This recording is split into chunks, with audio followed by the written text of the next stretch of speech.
All right, let's get right into this.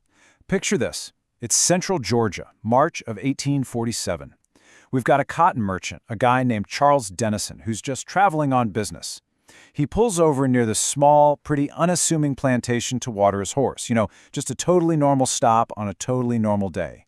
But what he's about to see is going to completely unravel everything he thought he knew.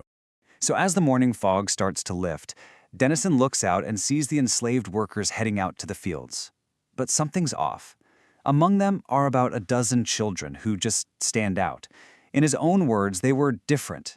They had pale skin and features that he said were, quote, unmistakably European. And what was really unsettling is that they all had this strange family resemblance. It's a sight he just can't shake. So what does he do? He can't just ride away. He feels compelled, he has to understand what he's seeing. So he decides to go up to the main house, pretending he's there on business. And this one decision is going to lead him straight to the plantation's owner, a man named Horace Crawford, and right into the heart of a truly dark secret. At first, everything seems, normal. Crawford is this welcoming host, invites Dennison inside for breakfast to talk about cotton prices, the whole Southern hospitality thing. But Crawford isn't stupid. He sees Dennison glancing out at the fields, and with this weird smile of satisfaction, he brings up the children himself, totally unprompted. And this is where that polite facade just absolutely crumbles, because Crawford, with this disturbing, just sickening amount of pride, starts to explain the system he's perfected on his plantation, and he doesn't see it as a moral horror. No, to him it's a brilliant business strategy. Just listen to the words he uses. He doesn't talk about violence or abuse. He calls it a breeding program, a calculated method for, quote, deliberate improvement. He's talking about human beings as if they're livestock. And then he explains that he personally is the one fathering these children to, control the bloodline. It's absolutely bone-chilling. And the sheer scale of this is just staggering. Crawford casually admits he's fathered 17 children, and he sees every single one of them as a product, an investment. He even boasts about his plan to sell his oldest son, Thomas, the next year, saying he'll get a premium price because the boy's lighter skin makes him more valuable for work inside the house. So naturally, Dennison asks about the mothers, and Crawford's response? It's just so direct and cold. I own them, they don't have the luxury of refusal. Consent is not even a concept to him. They are his property. And the thing is, the law gives him total authority over their bodies. This isn't just abuse. This is a systematic, legally protected operation of rape for profit. So you have to put yourself in Dennison's shoes. He's trapped.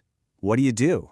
Crawford hasn't actually broken any laws. There's no sheriff to call, no authority to report this to. The entire system of slavery, the legal and social fabric of the South, is literally designed to protect men just like Horace Crawford. Dennison is completely shaken, obviously. He heads back to Savannah, but he just can't let it go. I mean, how could you? He ends up confiding in his clerk, who, knowing the incredible risk, points him to the one person in the city who might actually be able to do something, a doctor named William Preston. And this is the first step toward a different kind of justice. And it turns out, Dr. Preston is no stranger to Crawford's brand of cruelty. He's been a doctor in the area for over 30 years. And get this, he actually delivered several of Crawford's children himself. He confirms Dennison's worst fears, and then some. He tells him 3 of the mothers died right after childbirth because Crawford forced him back into the fields way too soon. And for years, Preston has been secretly writing all of this down, documenting these horrors in his journals, just waiting for a day when it might matter. Preston knows that going through legal channels is completely useless. It's a dead end. But, he says, he has other connections. He's connected to people who work in the shadows, people who help enslaved individuals escape to freedom. And he gives Dennison a choice. You can walk away from this, or you can join a secret war against the entire system. Dennison agrees. He's in. And that's how he's introduced to the Underground Railroad. Now, this wasn't a real railroad with tracks and trains, of course. It was this secret, clandestine network of incredibly brave people, they called them conductors and station masters, who risked their own lives, their own freedom, to guide people north to safety. So, Dennison's new role is clear. He can't be a conductor himself, but he's a merchant. He has a legitimate reason to visit Crawford's plantation again. So he becomes an intelligence gatherer. He becomes a spy.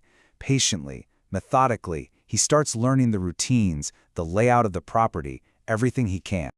But how do you even communicate in a situation like this? It's so unbelievably risky.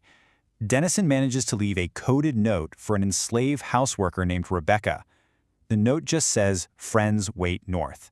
A few days later, a small blue ribbon appears tied to a fence post. It's the signal.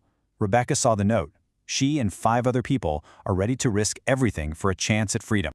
Okay, so here's the plan they cook up. It is meticulous, and every single part of it is high stakes.